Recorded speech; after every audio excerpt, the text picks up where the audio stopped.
Sanctus, Sanctus, Sanctus Dominus Deus Sabaoth. Bapak, Ibu, dan saudara-saudariku yang terkasih dalam Tuhan kita Yesus Kristus, salam sejahtera untuk kita semua. Berkat Allah yang Maha Kuasa senantiasa menyertai kita. Marilah kita mendengarkan dan merenungkan bacaan-bacaan kitab suci hari Senin tanggal 12 Februari tahun 2024. Bacaan pertama dari surat Rasul Yakobus bab 1 ayat 1 sampai 11. Salam dari Yakobus, hamba Allah dan Tuhan Yesus Kristus, kepada kedua belas suku di perantauan.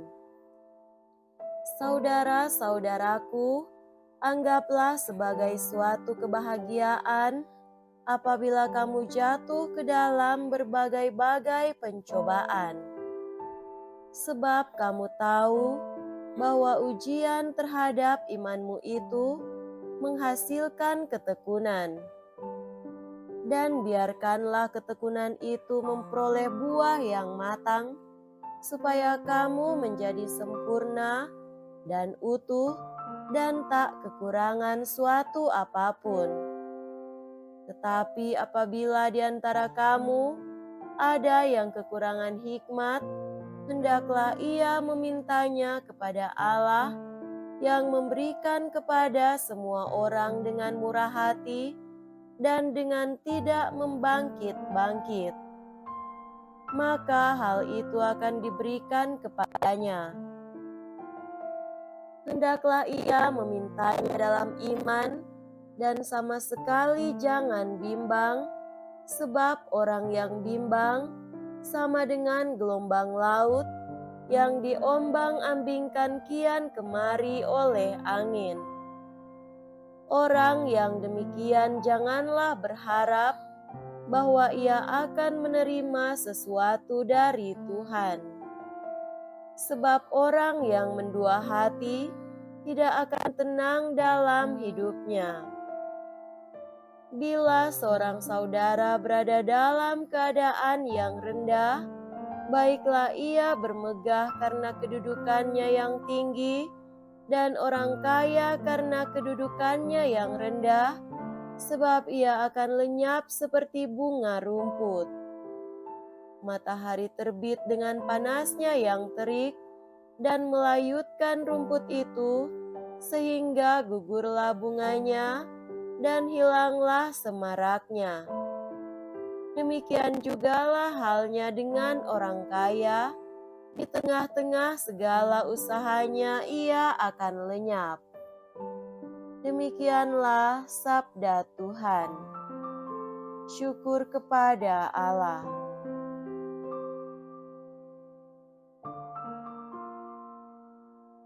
Semoga Tuhan beserta kita sekarang dan selama-lamanya.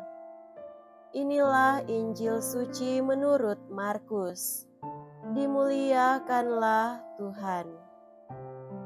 Injil Markus bab 8 ayat 11 sampai 13. Sekali peristiwa, datanglah orang-orang Farisi dan bersoal jawab dengan Yesus.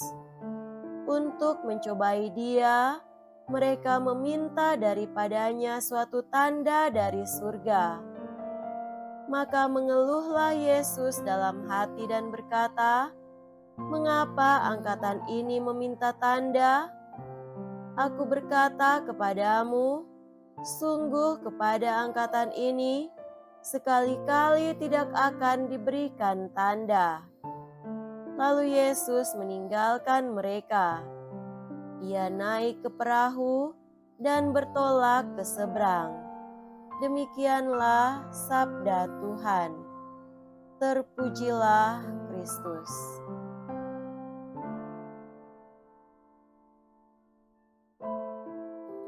Saudara-saudariku yang terkasih dalam Tuhan kita Yesus Kristus, tema renungan kita pada hari ini adalah Tuhan mencintai kita. Dari saat sebelum leluhur kita menjadi Kristen sampai kini, paling tidak dalam tradisi Timur, dikenal keutamaan kerendahan hati, terutama ketika seseorang memiliki ilmu dan jabatan yang tinggi, bagai padi yang semakin berisi semakin merunduk.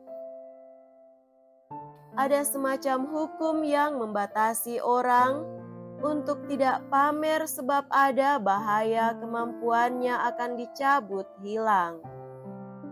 Kecuali kalau kemampuan itu dipersembahkan pada altar kemanusiaan, dengan kata lain, kalau seseorang membaktikan dirinya untuk kebaikan orang lain, maka ia pun dimuliakan.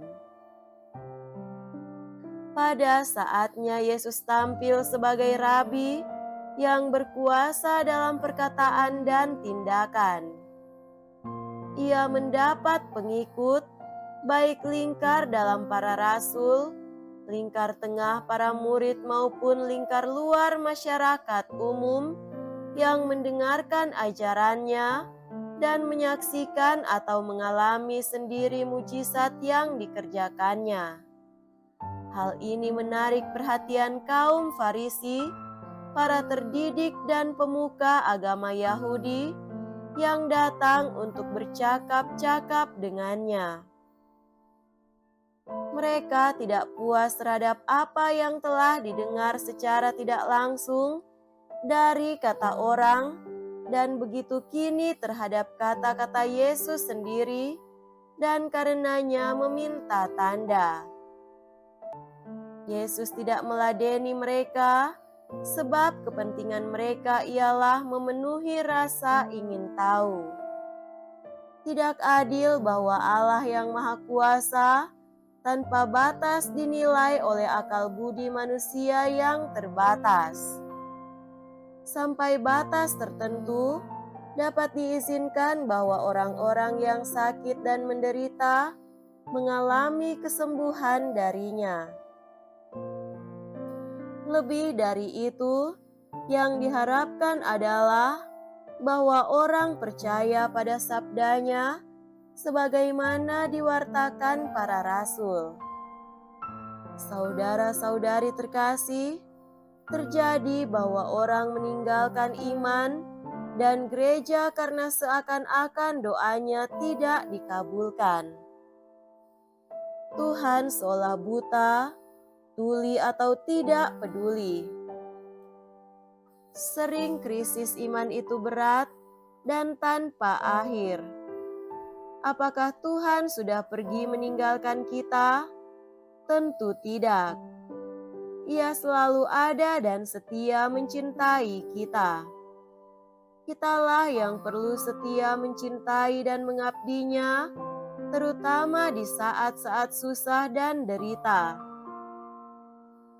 Kita berjuang untuk tidak pernah berhenti berharap akan Dia. Di kasus tertentu, justru Ia hadir dalam tanda-tanda derita stigmata, dengan kata lain derita salibnya. Berbahagia dan diberkatilah kita bila tetap percaya kepadanya lewat hal-hal biasa dalam hidup. Semoga demikian. Amin.